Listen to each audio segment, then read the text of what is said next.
ni wọ́n máa jẹ́ fún kábíyèsí àwọn ní gómìnà ìpínlẹ̀ Ògùn tẹ́lẹ̀tẹ́lẹ̀ Ọ̀túnba Gbénga Daniel sínétọ̀ náà tún ni wọ́n sínétọ̀ ni wọ́n ní lọ́wọ́ tá a wà yìí ní National Assembly àwọn bàbá wa General Olúbàjọwà retire ara àwọn tí àwọn Yorùbá tí. Ẹ káàbọ̀ sí orí ìkànnì wa ẹ wò tó bá jẹ́ ìgbà àkọ́kọ́ rèé tẹ̀ ń wá sórí ìkànnì yìí lákọ̀ọ́kọ́ náà ṣe rí fídíò yìí a máa play fún yín níbi tí wọ́n ti tú pẹ́rẹ́pẹ́rẹ́ àṣírí gbogbo awuyewuye tó ń lọ káàkiri tí a ti mọ̀ tẹ́lẹ̀ náà ni ṣùgbọ́n nínú fídíò yìí ọ̀pọ̀lọpọ̀ àṣírí ni wọ́n tú ń bẹ̀ tá ò tí gbọ́ tá ò dẹ̀ tí mọ̀ lórí ìkànnì yẹn ẹ máa rí òtítọ́ àti òkodoro ọ̀rọ̀ gẹ́gẹ́ bẹ́ẹ̀ ti mọ̀ tá ò bá ti rí àwa kì í sọ ìta bá sọ gan a ó ti ṣèwádìí kúlẹ̀kúlẹ̀ pé tó ti tọ́ ni ọ̀rọ̀ yìí kó tó di pé àwọn wá sórí ìkànnì fún èèyàn olólùfẹ́ wa láti máa jẹ ìbádùn gbogbo bó ṣe ń lọ ìwọ́n tó bá ti subscribe bóyá subscribe a máa fi ọ̀pá pọ̀lọpọ̀lọ péjọ jẹ́ ká sojú abẹ́kù bóyá. Ire owó Afenifere Afenifere Afenifere Afenifere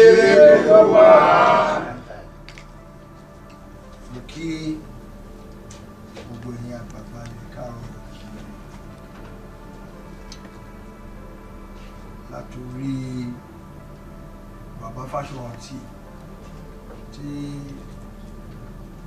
pòfẹ́sọ̀ tí Ọlọ́run kẹ́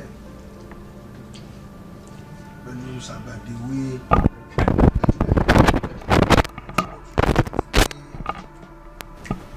ẹ̀rọ orí ọ̀fẹ́ gbà ẹ̀kọ́ gómìnà tó lè gbé ẹ̀tí kọ́ wọ́n ti di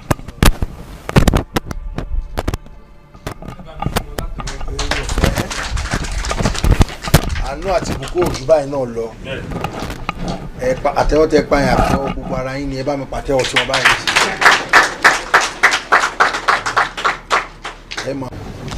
Àgbàyìn adalẹ́ àyàn máa ń dán kú ní lágbára Ọlọ́run Olódùmarè ẹ ní fàìsàn ló gbà ara yín á máa lé ní gbogbo ayé ò nílùú fún yín tó ẹkú tó kó bá lè dá tí Afẹ́nifẹ́ ń bá káàkiri lórí ẹni tó bá ti fẹ́ níyàn tó fẹ́rẹ̀ fún yàn ó fẹ́rẹ̀ fúnra ẹ̀ náà nìyẹn. Mo kí ọmọ ọba mo kí àgbà nínú ẹ̀sìn ìgbàgbọ́ tó jẹ́ pé kílẹ̀ káàárọ̀ oòjíire kí lọ síwájú kó máa bá wọn náà ní gbogbo ìgbà. Mo wá fàǹfààní ìdúpẹ́ lọ́wọ́ yín bọ́lọ́run ṣe gbé mi sórí ìtẹ́ àjọ bẹ̀rẹ̀ ni àjọ bẹ̀rẹ̀ títí dìsìn jìnnà sórí ìtẹ́ yín gbogbo èròǹgbà yín ṣe rere fúnlẹ̀ káàárọ̀ oòjíire kò ṣe ibi tẹ́ ti wá nìkan tẹ́ forí sọlẹ̀ sí nílẹ̀ Ọ̀yọ́ gbogbo ilẹ̀ káàárọ̀ oòjíire erinlẹ̀ káàárọ̀ oòjíire erinlẹ̀ káàárọ̀ oòjíire a máa gbè yín mo rí ọ̀fẹ́ lẹ́yìn láti dúpẹ́ lọ́wọ́ yín torí mo rántí ìgbà náà rèé bí àná bí ọdún kẹsàn-án báyìí náà ni tẹ́ ẹ dé tẹ́ sọ fún mi pé ẹ wá kí mi pé bàbá Aláàfin mo ti bá wọn sọ̀rọ̀ kọ́lọ́n kó dẹ̀lẹ̀ fún wọn wà ní ipò òótọ́ báyìí gbogbo àtàwọn àbí ipò rọ́lá ṣì wà o ipò rọ́lá ṣì wà Ọlọ́run Olódùmarè kọ́lọ́run kó bá mi dẹ̀lẹ̀ fún wọn ní gbogbo alẹ̀ jẹ́ yẹn a máa san òun kò sẹ́ni tí ò ní san ànífọjọ́ lọ́jọ́ lọ. Nígbà tẹ́ sọ fún mi mo ní mò ń bọ́ lọ́yọ̀ àyà yín já ẹni báwo ni mo ṣe fẹ́ ṣe lẹ́nu gbàwó sí gbàwó àmọ́ ní mò ń bọ̀ o Ọlọ́run fún wa lórí ọ̀fẹ́ abẹ̀rẹ̀ sí sákàkiri gbogbo ilẹ̀ ọba gbogbo ọba ilẹ̀ káàárọ̀ oòjíire pátá àwa tá a lọ alẹ́ ní igba ọkọ̀ wa ìkọ̀ǹkọ̀ kan ni tá a fi dọ̀yọ́ kò sí ọba ilẹ̀ káàárọ̀ oòjíire tí ó tẹ̀lé mi àfàwọn àgbà ọba tá a yọ̀ǹda kábíyèsí Àwùjalẹ̀ kábíyèsí Aláké olówó Èkó àti Òṣìlẹ̀ kò sí ọba náà lẹ̀ Yorùbá tí ó tún tẹ̀lé mi títí dé Kogi àti Kwara ọ̀sẹ̀ kan la fi ṣe gbogbo ètò yẹn ó dẹ̀ yẹ wá lẹ̀ Káàárọ̀ Oòjíire mo wá ń dúpẹ́ lọ́wọ́ yín gbogbo àdúró tì yín lọ́tún lọ́sì Ọlọ́run máa bá mi dúró tì yín gbogbo àdáwọ́lé yín àmàyọ̀ ṣe mo kí gbogbo àgbà Afẹ́nifẹ́re mo dúpẹ́ púpọ̀ lọ́wọ́ yín Ọ̀túnba Gbénga Daniel ẹ ṣé ẹ̀kọ́ àdúró tì yín gbogbo gbà tó bá rújú ẹ wá bá mi ẹni kí n wọlé kí n jáde ó yé wọn torí pé àgbà ilẹ̀ Káàárọ̀ Oòjíire wọn ni wọ́n ní kábíyèsí ẹ wọlé jáde ẹ̀yin náà lè máa tọ́ bá ṣe máa rìn Ọlọ́run dẹ̀ fún wa ṣe à ń wọlé à ń jáde Ọlọ́run jẹ́ kó máa jẹ́ bẹ́ẹ̀ Ọlọ́run máa jẹ́ kó jẹ́ bẹ́ẹ̀ fún ṣe kí yín mo ṣe ń wá àǹfààní lọ́jọ́ kan tí màá sọ fún gbogbo ayé gbangba ẹ ṣé kó àdúró tì mo kí sẹ́nétọ̀ Ọ̀túnba Àpèsìn gbogbo ẹ̀ lákàṣà kò pọ̀ ṣá ọkùnrin dandan ni wọ́n Ọlọ́run fẹ́ wọn Ọlọ́run kẹ́ wọn gan kò sẹ́ni tó ń bomi ṣọ̀tá orúkọ yín ló ń ròyìn omi tó ń ṣe rere a máa ṣe rere náà lọ fún yín gbogbo bí tẹ́ dé ẹ máa gbá yìí ni nígbà tí mo dórí tẹ́ yìí tí gbogbo ẹ̀rọ kùtùkùtù kó rọ́ lọ sọ́tún rọ́ lọ sósì Afẹ́nifẹ́re náà ni wọ́n ti mú ojú ajé sọ ojú ajé sọ onísọ̀ wọ́n mú ojú ajé báyìí wọ́n fi kọ onísọ̀ ni mo dúpẹ́ lọ́wọ́ Afẹ́nifẹ́re mo dẹ̀ dúpẹ́ lọ́wọ́ yín ẹ kú àdúró tì mí lórí ìtẹ́ yìí kò sí nǹkan tẹ́ ẹ lè tò ẹ́ ń tó ayátì mo fẹ́ fi àkókò ìdúpẹ́ lọ́wọ́ yín ẹ ṣé ẹ kú àdúró tì mí lórí ìtẹ́ yìí ẹ bá mi pàtẹ́wọ̀ fún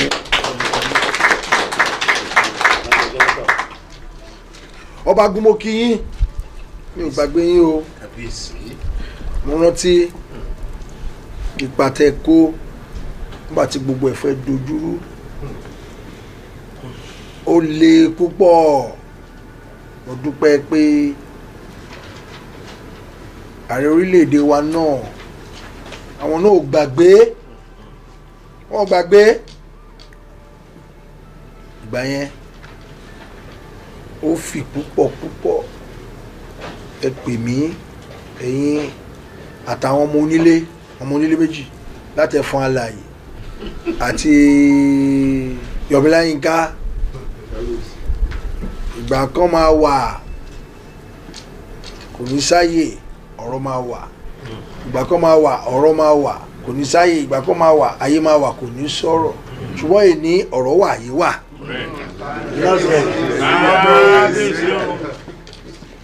wọ́n ní báwo la ṣe fẹ́ ṣe gbogbo ẹ̀ lé kókókó wọ́n mú owó tá a ná lórílẹ̀‐èdè wọ́n dojú ẹ̀ kodò gbogbo ẹ̀ lé gan gbogbo àárín àwọn ọmọ Káàárọ̀ Oòjíire ti fẹ́ dàrú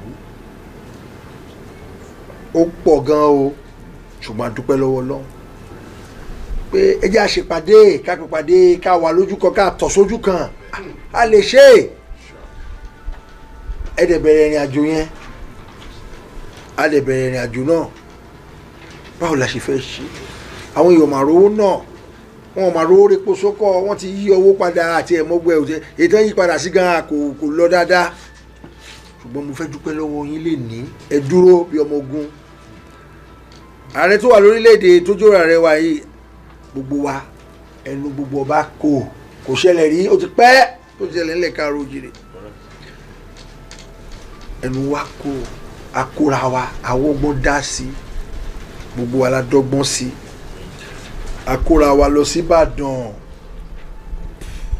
wọ́n ń díje ààrẹ lọ́wọ́ ńgbà yẹn ṣùgbọ́n a wá síbẹ̀ gbogbo wa la wá gbogbo àwọn àgbààgbà ọba wá kò sí èyí tí ó wá alára ló lọ́gbọ́n ó wà ń bẹ̀ ajérò lónìmọ̀ràn òun náà wà ń bẹ̀ kábíyèsí ajérò ó lápá òun náà wà ń bí ìmọ̀bí tó wà ẹ má di àgbà ọba lẹ káró jíire nìyẹn ẹ má di wọn lójú kálẹ̀ yẹn ṣe báyìí bóyá ẹ̀ṣẹ̀ dé ni ọmọ yìí ti dìde fún yín o ẹ fún àlàyé.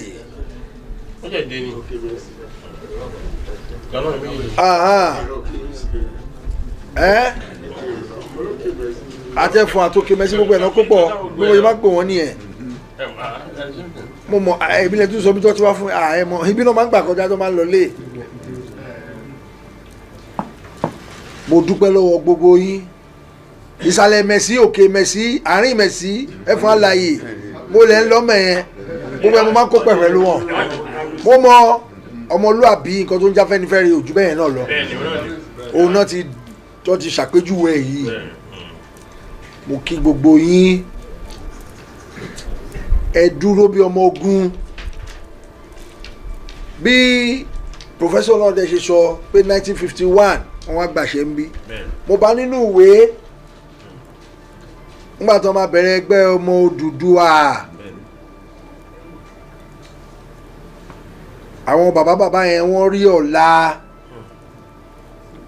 wọ́n ní ọmọdé kékeré léńjẹ yìí ó ní kó máa ṣàkọ̀wé àwọn èèyàn ṣàǹkọ̀ ńlẹ̀ káàró jìrì yarí wọ́n lọ́mọ ọ̀dọ́ kókà ní mo wá láǹfààní máa fún gbogbo owó yẹn ó wà ń bí torí wọ́n ní ọ́fíìsì inú ààfin bá tí mo ka omi fẹ́ máa bọ́ lójú mi pé àwọn bàbá yẹn yarí wọ́n ní taari ẹ̀ rí ó ẹ̀ṣẹ̀ ṣe gbogbo agbẹjọ́rò ó ẹ̀ṣẹ̀ dé inú bẹ̀yẹn sísúrú mi ẹ̀ náà jókòó sí àwòrán yẹn ò clear dáadáa mọ́ 1948 fọ́tò kò tí ì dẹ̀rẹ̀ gíjẹ báyìí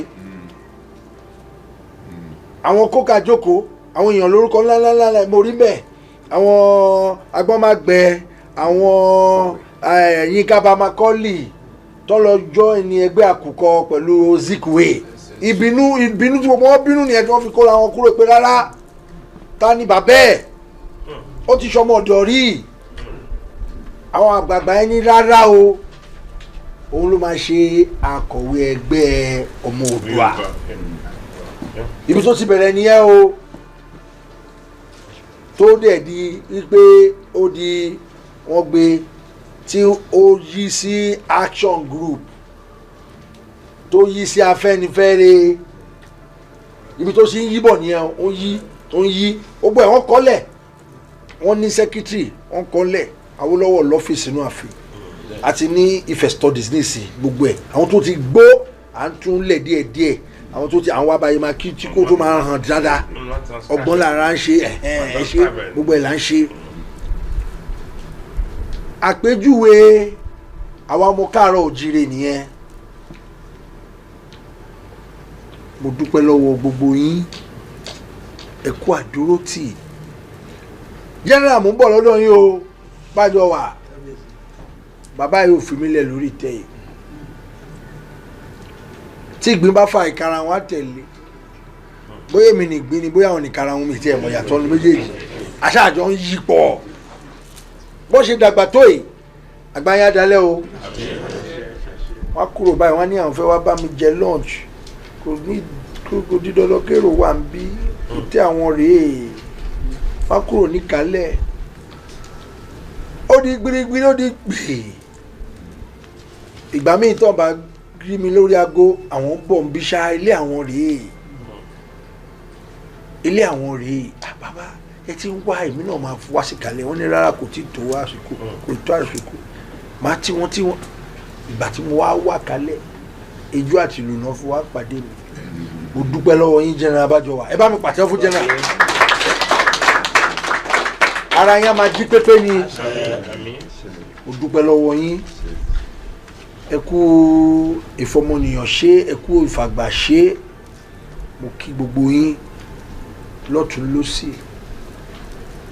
ọba àrò mo kí yín ẹ ṣe gbogbo àjọṣepọ̀ wa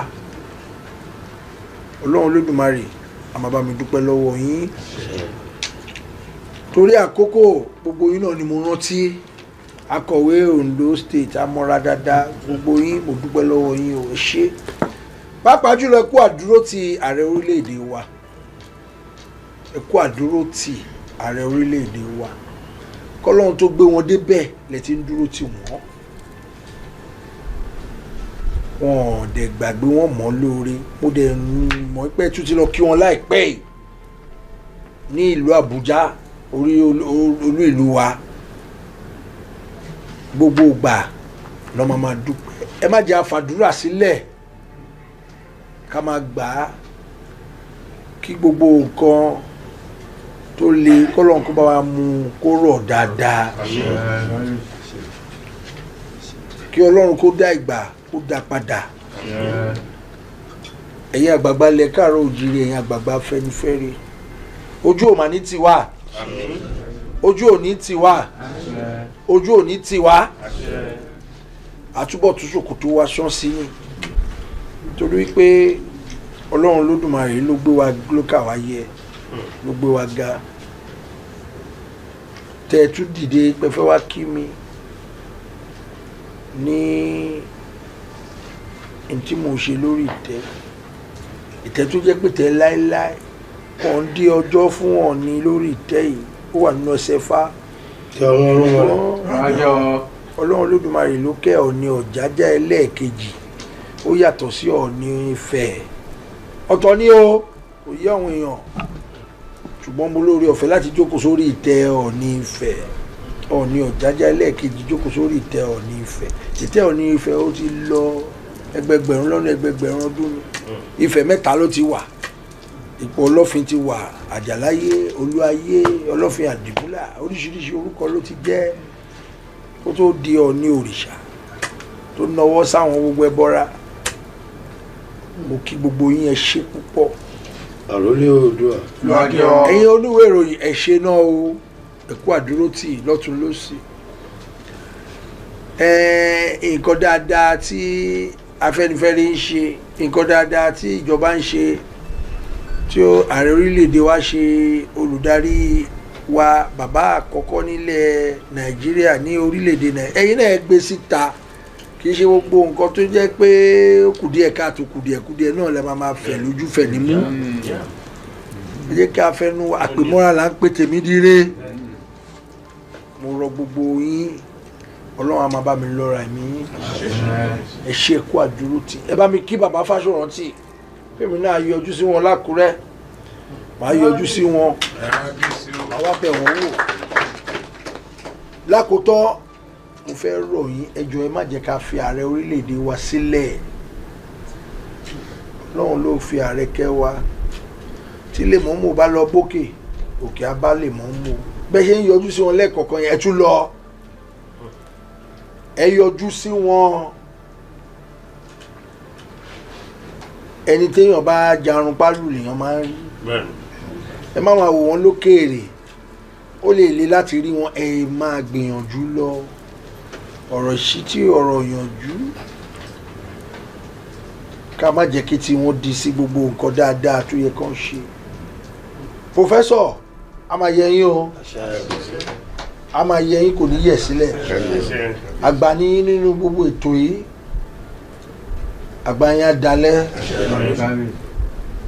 gbogbo àdáwọ́ lé yín a máa yọrí sí orí mi wú gbà tí mo gbọ́ tán lé ní tí Ọ̀túnba Ọlọ́run ti kẹ́ wọn kí ni wọn ti dà láyé rere tó kù tán máa ṣe náà rí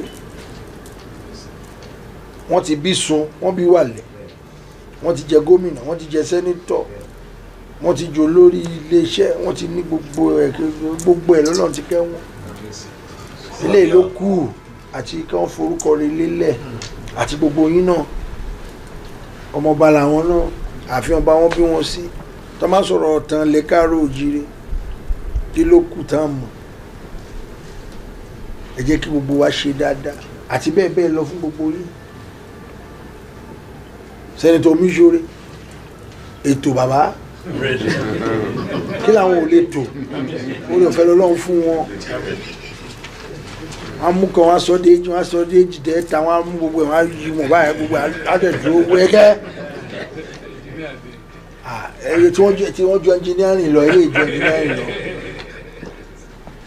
oníkálukú ló ní ìtì Ọlọ́run yọ̀ǹda fún kárìn kápọ̀ yẹyẹ ló ń yẹ o dúpẹ́ lọ́wọ́ yín ẹ ṣé tẹ wá bẹ̀ mí Ọlọ́run Olódùmarè á bá mi dúró tì yín tẹ bá padà síbi tẹ ẹ ti wá àdélébáre o àkòyà ibi o àrìnàkórè o ẹni ẹlẹ́ni ò ní gbà ṣe àwùjọ àgbò.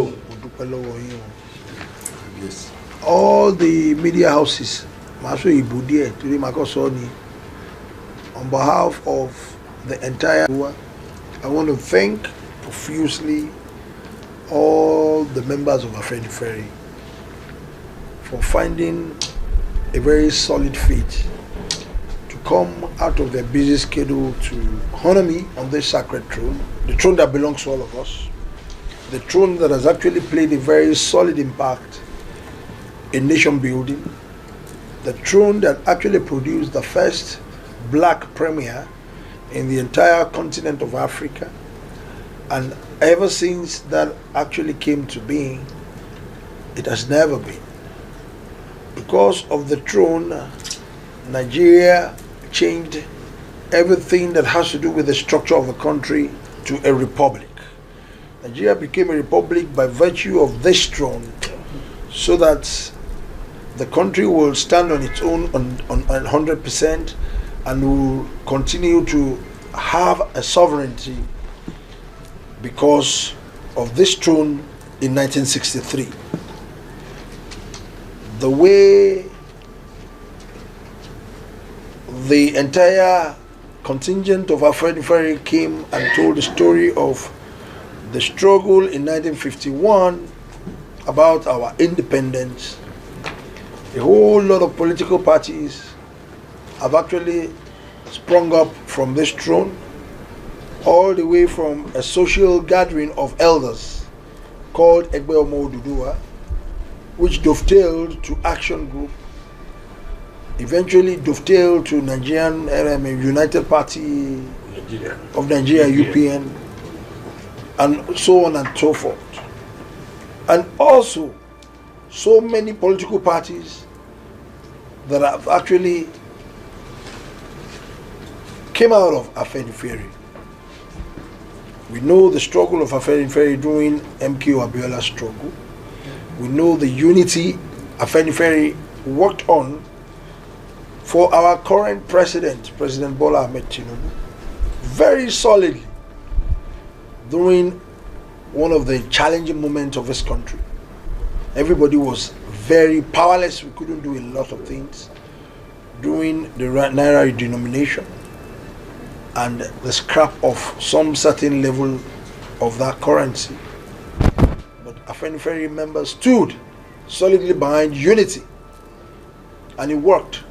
I remember in Ibadan then, and to the glory of God, they are still rock solid, and I will continue to appeal that please, we shouldn't leave our president, the father of the nation. We should continue to support him. We should continue to actually complement his effort to make things work in our country. It's your product. It's the handiwork of all of us. We should continue to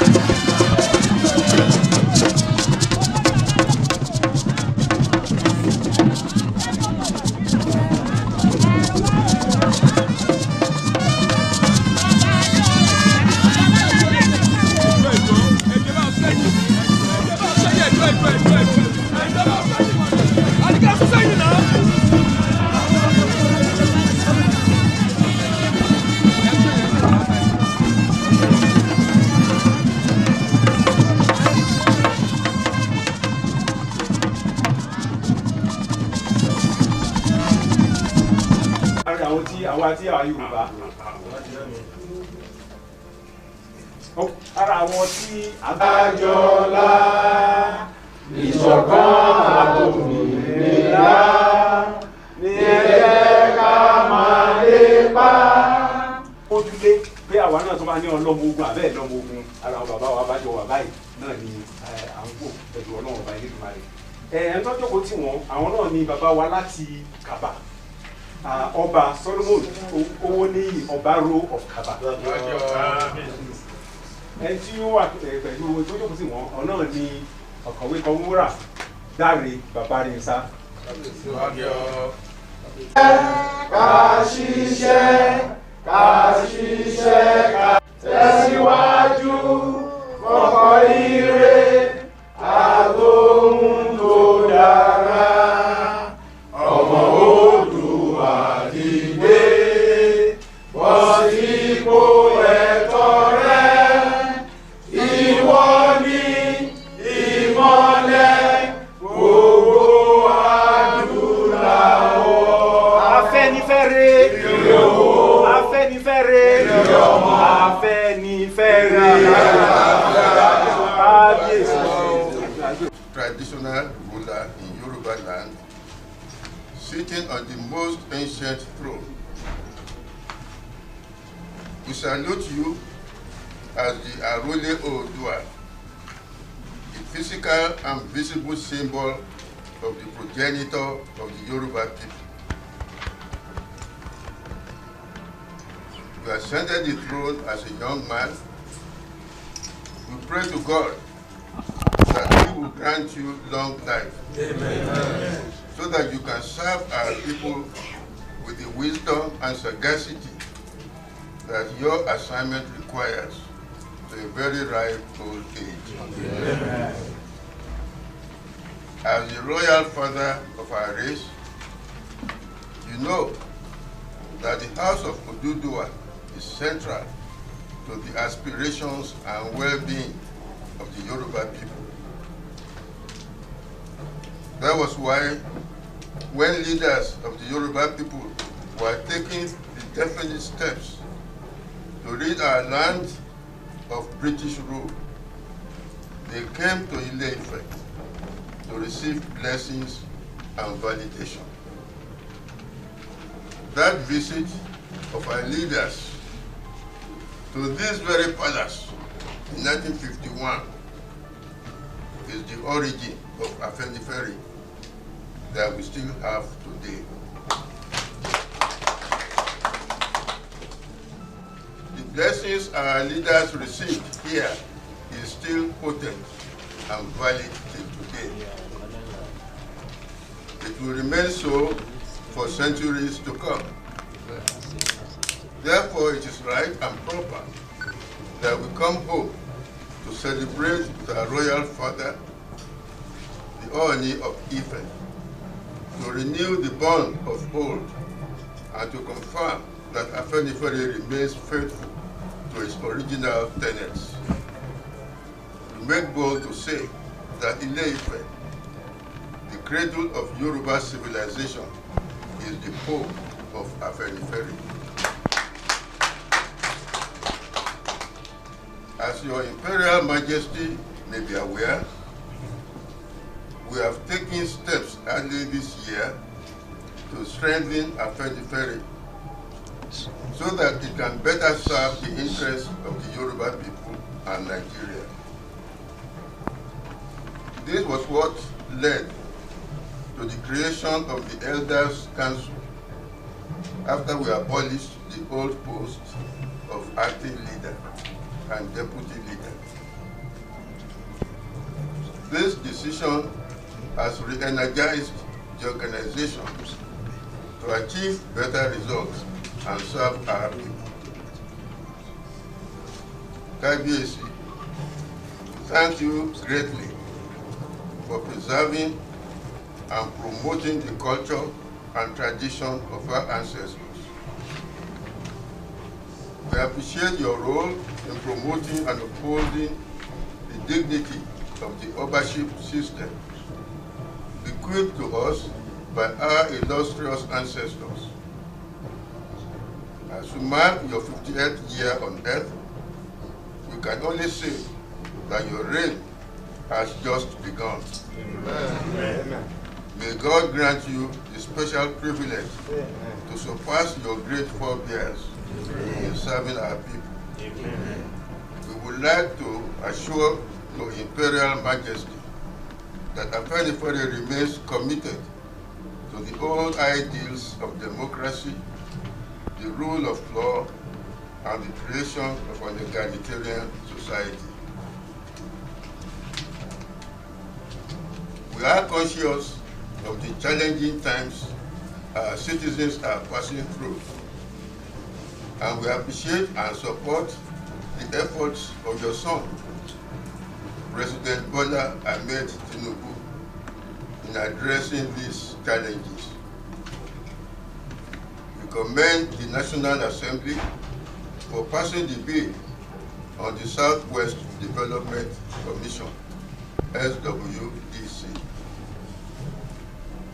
We look forward to its takeoff and believe it will help Yorubaland to tackle some of the infrastructural challenges we are facing. We thank President Tinubu for the reconstruction of the Lagos-Ibadan Express Road. We look forward to the same treatment for Ibadan, Ife, Akure, Owo, Adeyeye, and other highways in Yorubaland. Kabiyesi, we thank God for what He has been using your Imperial Majesty for in the affairs of Yorubaland, Nigeria, and the Black world. We in Afenifere will always be willing and ready to be your partner in progress. We congratulate you again, your Imperial Majesty. We wish Kabiyesi many, many more years on the throne of your ancestors. Kabiyesi, thank you very much. Please, let's put our hands together for Father. Please. Kabiyesi, láì ní gbàsíkò.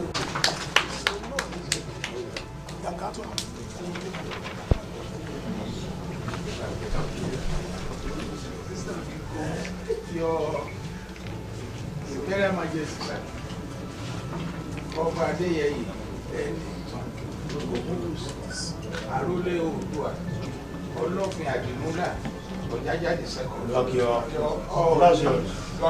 Oduaye of Ife. We are presenting this commemorative flag on behalf of Afenifere, led by our leader, Chief Fasoro, who our Baba here is representing. I think we are doing this principally, sir, to showcase your performance to the whole world, to appreciate what you have done for us, and especially those of us who are Yorubas, not in the Western region per se. Diaspora. That you have been not diaspora, sir. Overseas diaspora. Some regional diaspora. So we are happy, sir, that you have used your position, sir, to bring all of us together. And we are grateful for God to have given you this position, and you have done so well. We are pleased to be associated with you. And for all of us here, I read 2 articles. One yesterday, the other one the day before yesterday. The first one said about your birthday. He said, ancient throne and his modern monarch. And the other one I read yesterday by my brother here, Daddy Babari Musa. He wrote about you, about Baba Afe Babalola and General Yakubu Gowon. I urge all of us to read it, and on behalf of Baba Fasonoti, I'm pleased and greatly honored to present this to you, sir.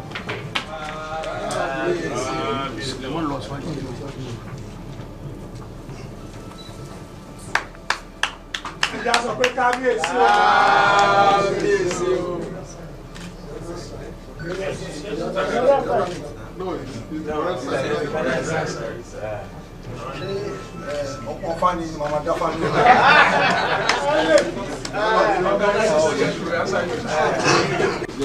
Yorùbá náà ni pé wọ́n gbà pé bí Ọlọ́run àti àwọn alálẹ̀ wọ́n túbọ̀ máa tì í lẹ́yìn láti lè máa ṣe iṣẹ́ tí wọ́n gbélé yín lọ́wọ́ ẹ̀mí yín á gùn Ọlọ́run àti máa wà pẹ̀lú bàbá Fáṣọ̀rántì tí wọ́n wá sign on behalf but work in progress ni finish ẹ̀ ṣì ń bọ̀. Nígbà yìí, a pè é bàbá wa.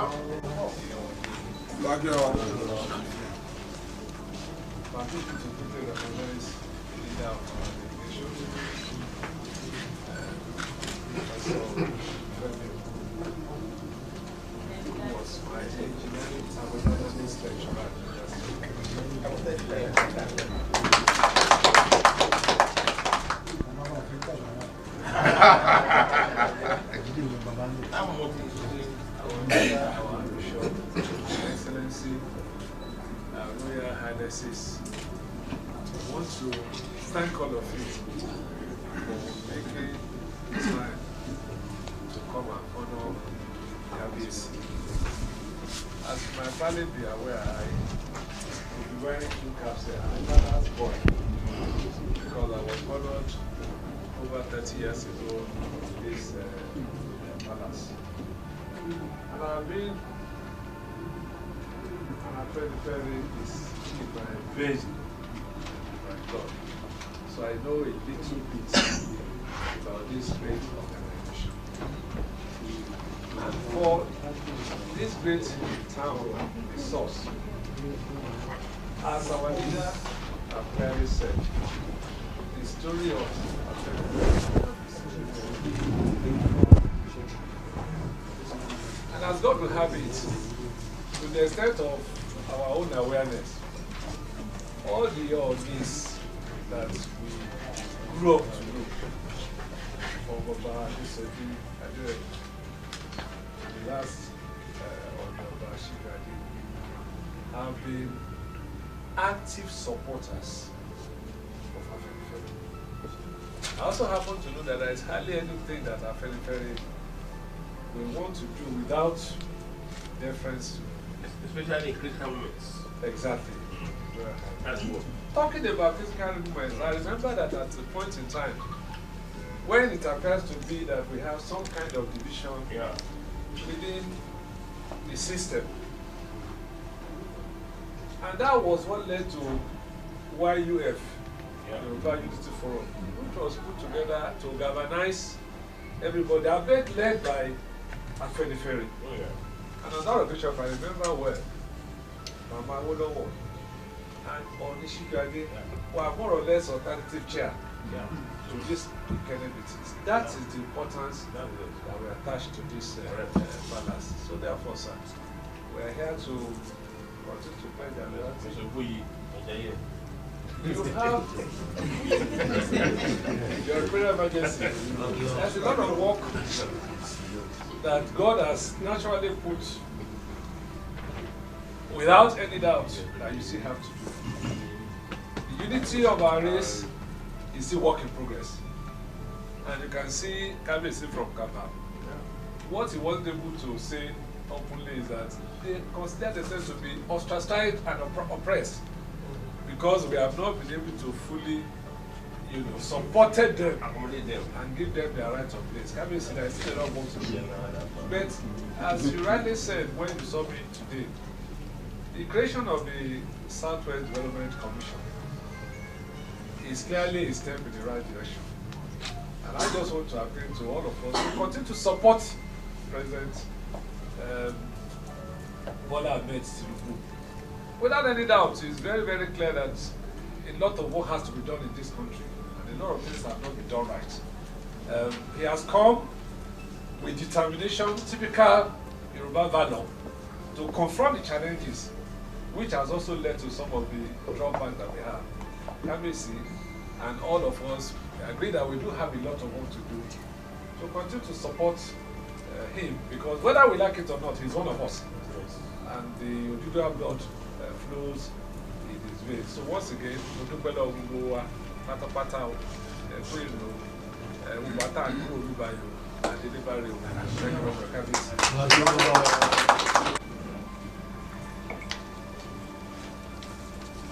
Májàyé pẹ́ ọba wa, àmì àṣẹ kádé pẹ́ lórí. Ile-Ife ọba wa. Àmì àṣẹ kádé pẹ́ lórí. Wà ló gbà pẹ́ títí. Ẹ máa ró lórí ìránníṣẹ́. Ẹ ló gbà pẹ́ títí o. Ẹ máa ró lórí ìránníṣẹ́ o. Ile-Ife ọba wa. Àmì àṣẹ kádé pẹ́ lórí. Orí gbogbo wa ni mo fẹ́ ká jọ kọ́ bí orin àdúrà ni. Ile-Ife ọba wa. Àmì àṣẹ kádé pẹ́ lórí. Ile-Ife ọba wa. Àmì àṣẹ kádé pẹ́ lórí. Wàá ló gbà pẹ́ títí. Ọmọ olùrànníṣẹ́. Wàá ló gbà pẹ́ títí o. Ọmọ olùrànníṣẹ́. Ile-Ife ọba wa. Àmì àṣẹ kádé pẹ́ lórí.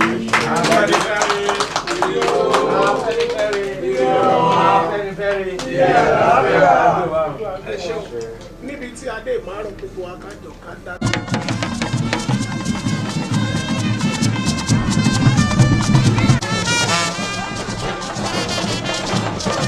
ẹ wo ẹ̀yin olólùfẹ́ wa, ẹ wo a ò ní rí jù báyìí lọ. Ó bá tún ṣe ń lọ báyìí a máa bo ẹ̀yin olólùfẹ́ wa gbọ́. Ó dàbọ̀.